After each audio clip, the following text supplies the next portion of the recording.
BP ఉన్నవాళ్ళు ఈ తప్పు మాత్రం అస్సలు చేయకండి. మీరు డాక్టర్‌ని కన్సల్ట్ అవ్వడానికి వెళ్ళినప్పుడు ఒకవేళ డాక్టర్ లేట్ వస్తే మీరేం జేస్తారు? పక్కనున్న షాప్‌కెళ్ళి ఈ చాయ్ తాగడమో, లేకపోతే కాఫీ తాగడమో, లేకపోతే స్మోకింగ్ అలవాటు ఉన్నవాళ్ళు స్మోకింగ్ చేయడమో ఇలా చేస్తారు. అలా చేసిన తర్వాత మీరెళ్లి బీపీ చెకప్ చేసుకుంటే ఏమవుతుంది? బీపీ అనేది ఎక్కువగా ఉండే ఛాన్సెస్ ఉంటాయి. సో, మీరు మాత్రం అలా అస్సలు చేయకూడదు. అవి తాగడం వల్ల ఏముంటుంది? దాంట్లో ఏంటో కాఫీలో ఏమో మీకు కెఫెన్ ఉంటుంది.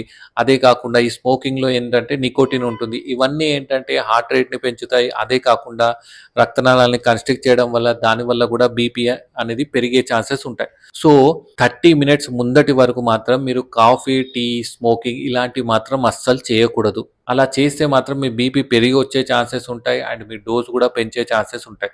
సో, అందుకోసమే ఆ డ్రింక్స్ మాత్రం అవాయిడ్ చేయండి. అలా మీరు 30 మినిట్స్ వరకు ఏం తీసుకోకపోతే మీకు బీపీ రీడింగ్స్ అనేది కరెక్ట్‌గా చూపెడుతుంది. అర్థమైంది గదా!